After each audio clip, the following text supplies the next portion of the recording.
The call came at a time I least expected it. I was in the middle of clearing my desk, finishing a stack of reports that had piled up for weeks, when my phone rang with an unknown number flashing on the screen. I hesitated, then answered. The voice on the other end was tight, urgent. "Your daughter's in ICU. There's been an incident." My stomach dropped before I even had the words to respond. What happened?" I asked, my voice steady despite the tremor I felt. The line went quiet for a heartbeat. Then the words hit me like a hammer. "Your wife's boyfriend. He did it.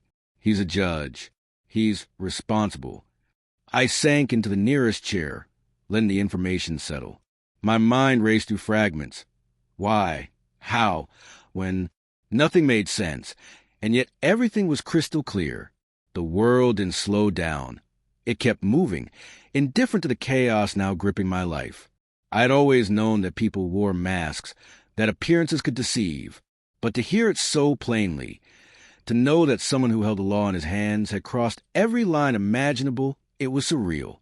I felt a strange mixture of disbelief and cold clarity. Panic tried to claw its way up, but I didn't give it permission.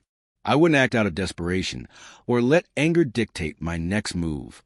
Instead, I focused on what needed doing. ICU hospital protocols, making sure my daughter was stable. Every second counted, and emotions, though present, had to wait. The mask of calm wasn't a lie. It was the only tool I had to navigate this storm. Because if I let chaos in, even for a moment, I risked losing more than my composure. By the time I arrived at the hospital, the city lights had blurred into streaks, as though the world itself were in motion, but disconnected from me. Nurses directed me with quick efficiency, their voices polite but clipped, each step punctuating the tension in the air. My daughter lay in a bed surrounded by the steady hum of machines, tubes, and monitors, a quiet battlefield where life and chance collided. I studied her face, serene yet fragile, and I realized that nothing else mattered at that moment. Not my shock, not my anger, not the twisted justice of the man who had done this. The weight of knowing who was responsible pressed against me like gravity itself. A judge, a figure I had once thought of as untouchable, bound by the rules of law, now reduced to someone capable of unthinkable cruelty. I reminded myself, there was no room for spectacle, no room for the outburst that my instincts craved. If I wanted accountability, I would approach it strategically, deliberately. Calm was my armor, patience my weapon. I walked through the corridors, observing the quiet efficiency of the staff, the hushed whispers of other families, each absorbed in their own crises. The world had not stopped. It had simply continued, indifferent, as if testing me. And yet, in the midst of this, I felt a clarity I had never known. Every step, every decision I would make in the coming hours had to be precise, measured. Emotional indulgence was a luxury I could not afford, because fury left unchecked could destroy everything I still had, the one thing I could not replace. In that sterile humming room, with my daughter breathing under fluorescent lights, I knew exactly what that was.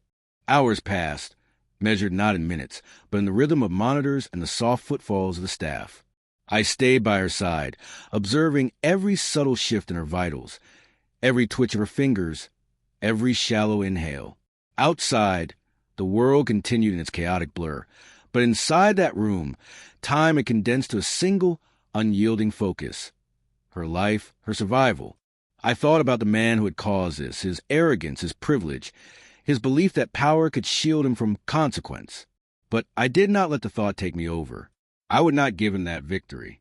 Later, when the attending physician gave me a cautious nod and the briefest smile, I allowed myself a small exhale. She was stable. Her body, delicate yet resilient, had endured the immediate worst. Relief washed over me, quiet and steady, a balm against the tension that had gripped me since the call. I didn't celebrate.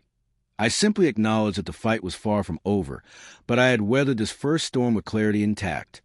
I thought of justice, of what it meant to confront someone untouchable, someone who believed his position could erase accountability.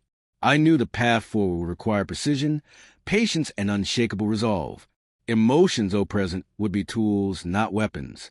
I would act strategically, ensuring that the weight of his actions would be measured, deliberate, and undeniable. And in that quiet vigil, watching the steady rise and fall of her chest, I realized something profound.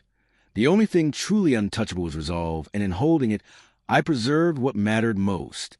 The world outside could twist, corrupt, and attempt to intimidate, but inside that room, I held a stillness no chaos could pierce.